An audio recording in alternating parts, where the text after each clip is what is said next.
document their visual abilities. Why do you need to document it? Because when you take that person who you started caring for when they were 40, somebody else is then looking after them when they're 60, and they go along to the hospital, and the ophthalmologist will say, have they ever been able to see properly? But if you can say that person used to be able to see well, they used to be able to get from the bathroom to their bedroom on their own, they used to be able to put toothpaste on their toothbrush, they used to be able to pick things up and look after themselves. And yeah, they may have a little bit of underlying Alzheimer's because that's coming on earlier because they've got Down syndrome. But hey, Alzheimer's doesn't mean you walk along the wall like this and you're scared of steps, or as one happened in one care home that I went to, a lady was sitting on the floor and refusing to move because she was terrified of falling, and she had such dense cataracts, and everybody just thought she was being stroppy because they'd moved her to another room. But she just couldn't, she didn't know her visual space, she couldn't get around, so her defence mechanism was sitting there, arm-folded, sitting on the floor. So if you document visual abilities, you can say, used to be able to do this, now can't do it. That's fine, I'll operate on the cataracts, because we can't ask the person. If I'm asking you guys, do you need a cataract operation? I say to you, is it impairing your day-to-day life? Is it affecting your ability to see? And you'll say, yeah, I think it is, can't drive properly, I have to give up driving. Okay, we'll list you for surgery. Can't do that with somebody with a learning disability necessarily, so you need to see what they can see.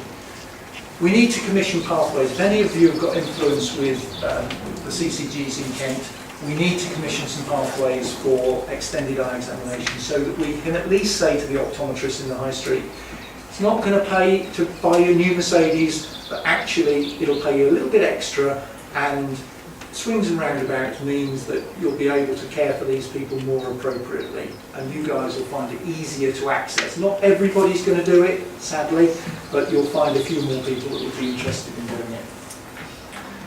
Try and get your clients' eyes examined every couple of years. If you're concerned, take them along much sooner. I've seen some real nasties. Retinal detachment seems to be much more prevalent in people with learning disabilities, probably because of self-injurious behaviour, head banging, probably because of falls, and probably because of structural abnormalities in some individuals with certain syndromes. But if a retinal detachment is off for a day, it can be fixed. If it's off for a week, 80% can be fixed. If it's off for a month, it can never be fixed. So it's a case of getting that done.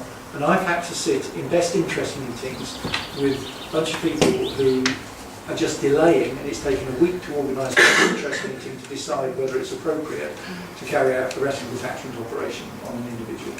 So, you know, it's frightening. Doesn't happen so much now, but this was a number of years ago. Secondary care providers to ensure equal access.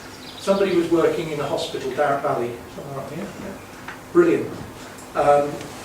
I have to have a chat, because I think one of the big problems is access into hospitals, and I'm trying to work with King's and we're trying to work with other providers, that when people with a learning disability need to go into an eye clinic, you don't want to queue at the reception desk. You don't want to then queue for the nurse to check your vision. You don't want to then wait for 2 hours to see the eye doctor.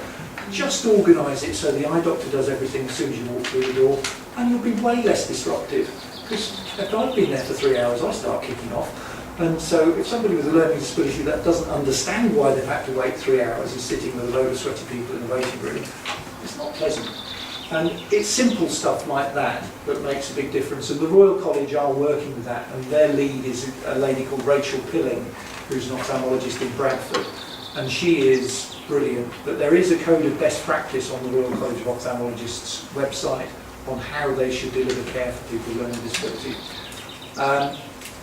Document the outcomes. So if once you find out about stuff, write down and ask. If you don't understand it, say to them, how will that impact on the person's life? Because if they send you a letter that says this person has visual acuity of 660 in the right eye, 636 in the left eye, and they've got an inferior quadrantinopia, you think, what does that mean?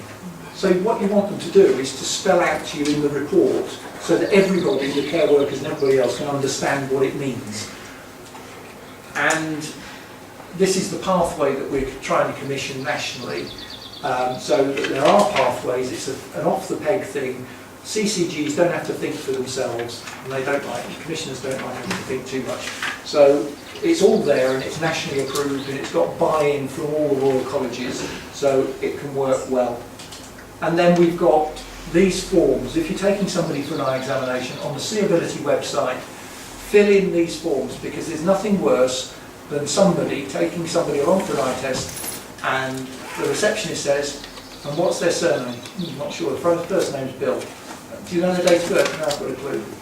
Are they on income support? Have they got any help financially? All of these things are asked on these forms, so you can pre-prepare it. And also any concerns that you may have about that person's vision.